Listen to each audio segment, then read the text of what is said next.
Hello， 大家好，我係 Man 啊。啱啱第44屆香港電影金像獎嘅提名就出咗啦，而喺網上邊咧就引起咗唔少嘅爭議。咁啊原因啦，有幾部電影咧就榜上無名嘅，例如黃秋生啊，大家知佢啦，主演嘅《不赦之罪》，游學修主演嘅《送院途中》，同埋范冰冰主演嘅《地母》啊。咁有啲人即刻話咧呢啲係政治審查，但係如果大家冷靜啲諗下啦，跳出情緒化嘅爭拗，可能發現咧事出係必有因嘅。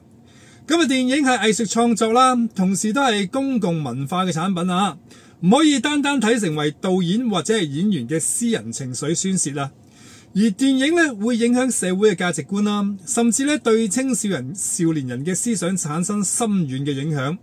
咁啊，如果一部電影參與者或者佢傳遞嘅信息咧，同社會穩定啦、法治精神背道而馳嘅，咁啊，金像獎作為行業嘅頂級平台啊，係咪應該對呢啲作品作出慎重嘅評估呢？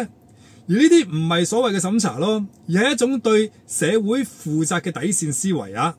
好啦，今次榜上無名嘅電影呢，主要都係因為演員過去嘅操守啊，無疑係一個關鍵嘅因素啊。其實呢個問題啦，並唔係咩政治嘅立場嘅問題，而係關於公眾人物係咪應該具備守法嘅精神同埋社會責任呢？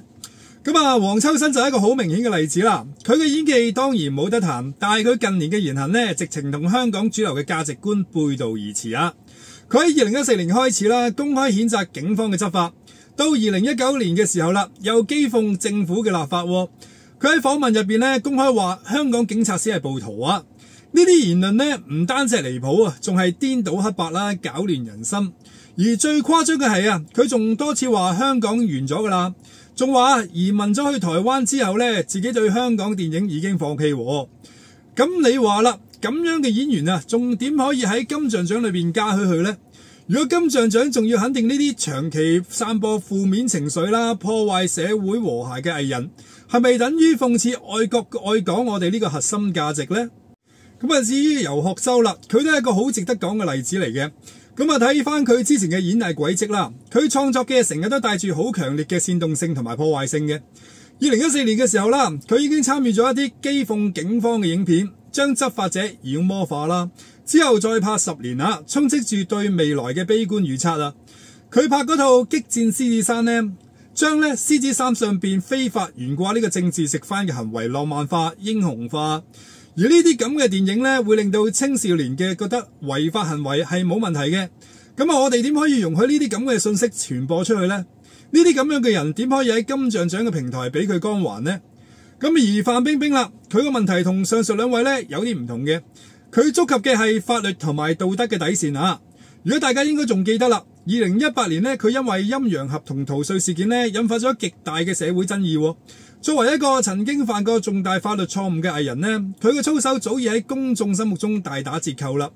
金像獎作為一個咁有影響力嘅頒獎禮啊，係咪應該要將呢啲重大爭議嘅藝人拒諸門外？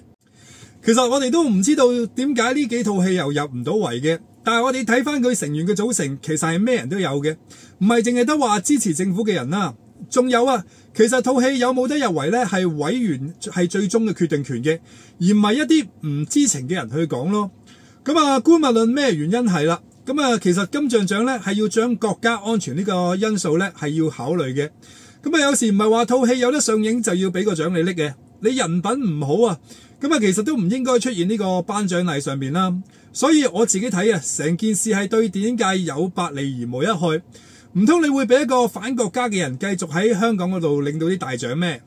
而題外話啦，我覺得今次呢金像獎應該可以學下亞洲電影大獎咁啊。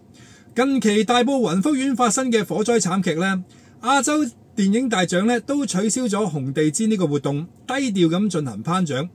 咁啊，充分表現咗對市民感受嘅尊重啦，同埋社會嘅責任感啊。而金像獎不妨考慮下取消紅地毯啦，或者係簡化嘅典禮儀式。專注喺電影藝術本身啊，避免不必要嘅炒作同埋明星嘅光環啊。咁啊，呢個先係對香港電影應有嘅格局。好啦，今次講住咁多先啦，多謝大家收睇，我哋下一集再見啦，拜拜。